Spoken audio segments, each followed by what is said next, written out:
Right, it's time for Showbiz, and as you know, well, it turns out that next week is going to be a year when Ebony Rains died in a car crash, and the whole country began to mourn because it was a shock to most people.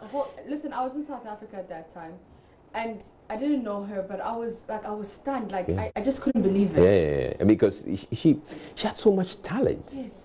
And you thought, you didn't think that somebody with so much talent was just going to go away in the prime of her life like that. Anyway, Yeah. so next week is going to be a year, but the manager has been speaking, about the fact that he's not been talking about a year to the death, but it's talking about But he said how things went wrong. he lost control of Ebony at some point in time. He lost control. He didn't even know that Ebony was traveling at that time. So if he knew, maybe he could have chosen a different driver, told, let's just listen to the sound bites. When an artist becomes a success or becomes big, sometimes it's very hard to control them. You understand? I didn't know she was even traveling. You didn't know? I didn't know she was traveling. Trust me, I didn't know. And you didn't have. I don't want to talk a lot about this. But what I would say is, I lost control. You failed. I didn't fail as in, but I lost control because, like, maybe the artist thought she's become big and she wanted to be on her own. So you lost control. I lost, like, when I say I lost control, like, I didn't have a say. Yeah. At the point when the success came, like, you tell the person, do this, she will do that. Like, don't go here. The next minute you see she's there. What can you do?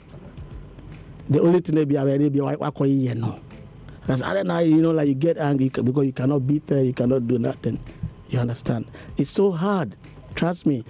It's so hard. It's so hard here because sometimes they don't understand how the fame and everything. You understand?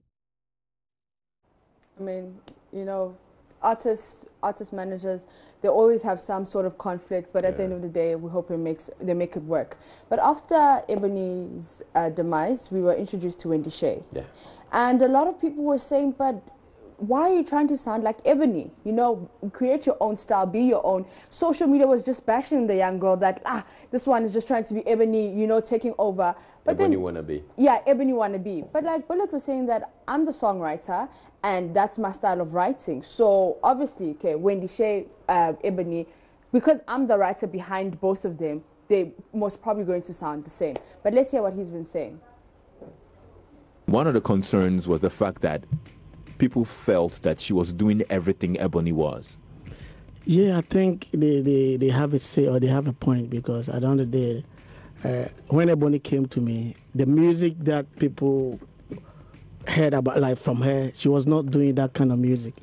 Ebony came to me as a soul singer, like cool singer, and as a rapper anyway. So all the songs that you heard from Dance Floor, Poison, Coupe, Sponsor, Date Your Father, Hustle, Mama Share, they were all written by me. I mean, it's like a style that I created. You understand? So a style that I created. So no matter how I try to swerve, I mean, you have that bullet touch. You understand? So it's like at Rough Town Records, what we do is that because I'm a songwriter, I write most of the artist songs. So it's just like they're taking you out of Joy FM and maybe put you on hit. The voice is still, they're still gonna know his legs. You understand? So it's like a coach coaching two people. I know at the point in time the style of writing and everything is gonna be a cliche and it's gonna get boring. I know about that side, but I think. So when it does, what are you going to do? Have you listened to a new song? All for you. Listen, it's a different style altogether. When they just released it. So you have changed the style. I can write anything. I can write rock, country. So the question was, why didn't you write something different? It's just like telling Alomo beaters, Alomo, I don't know, Munya Alomo here because they be tasted the same, and I say no.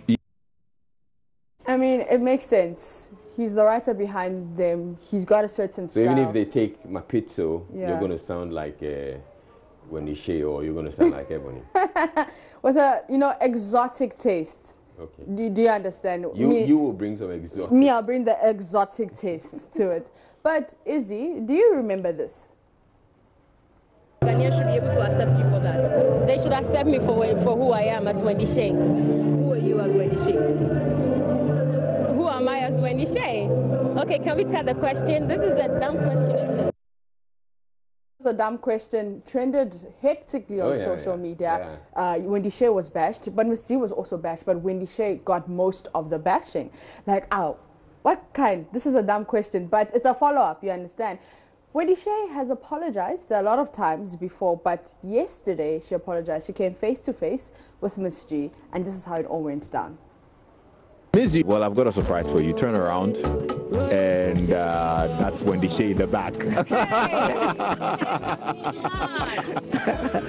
Okay, so there you go. So Wendy Shay decided to surprise you today. She thought that Happy was... New Year! Well, girl power in the studio. Well, I came here to surprise this woman here. You know, I have a present for you. Really? Oh, you brought a present for Miss G. Okay, wow. Okay, All right. to read it out. Okay. So this is Shay on You, the album that was released recently. So she said, from your girl Wendy Shay to the most beautiful Miss G, and there's a love emoji or love sign there. She said hashtag women empowerment, and she endorses that. Thank you so much. It was never a big deal though. And I actually wanted to also take this as an opportunity to say sorry, because you know we're learning, and I say I'm still learning. It doesn't matter. Experience is the best teacher. So I came here to say definitely sorry for whatever I said at that moment. You don't know what was going on, and that word didn't have to come out of my mouth. Oh. I'm grateful. I'm grateful. Like this. I'm grateful. I'm grateful to you. Yeah, of course. Any day, anytime. You know, I'm really shaky because look at you. Any day, look at anytime. I'm ready to have you, for a conversation and all that. And I'm glad you're saying that you're learning. We're all learning on the job. I'm sure that you don't know, but there are lots of lessons I also pick from that incident. And I'm glad that. No, this is beautiful. I think this is the most beautiful thing of 2019. Wow. I mean, you know what? Like she said, experience is the best teacher. We're all learning, and it's good that she apologized. Right. Ms. G took to Instagram to, tell us how it all went down and how she accepted the apology. Let's see if we can get that Instagram post. So she posted this picture of herself, Wendy Shay and Lexusville, and there was a caption attached to that. Shout out to Lexusville and the drive time on Joy 99.17 for buying into Wendy Shay official and Raftown team led by Bulletproof Initiative. I'm grateful for the gesture. I look forward to an exclusive conversation. Who are you edition as promised. Thanks everyone who showed consent. God bless our industry. God bless Ghana. May we outshine in 2019. Yeah, that's good. That's good. And then Wendy Shay replied to that post. Let's see, hashtag women empowerment. That's what she's about. Let's see if we can get that response on that Instagram post. But the apology, I mean, at the end of the day, we're all learning. All right, so she says, I'm much grateful for your warm reception as well. Looking forward to learning more from you. Hashtag women empowerment. Okay, cool. Yeah, so, man, that's how it all went down. Dumb question saga.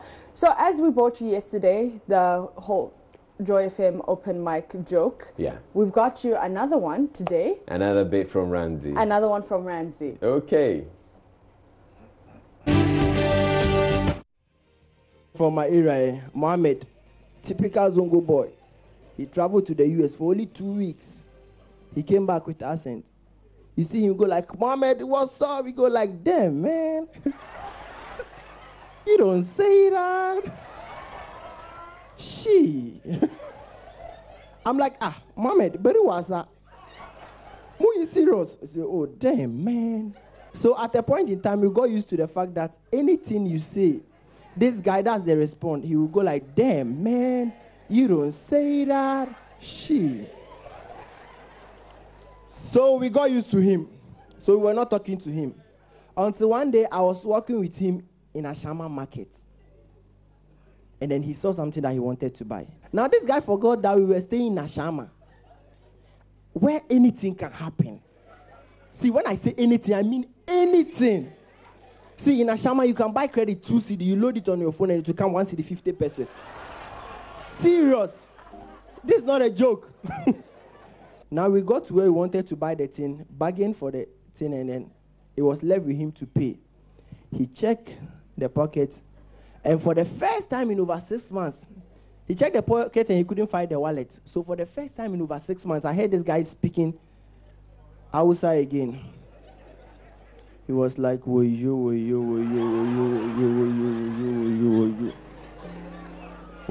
Ranzi Anchide Kurina.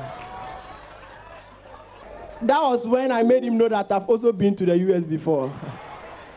I said, damn, man, you don't say that. Shit. Damn, man. Yeah, you don't say that. You don't say that shit. All right, thank you very much, Max, for bringing us Showbiz.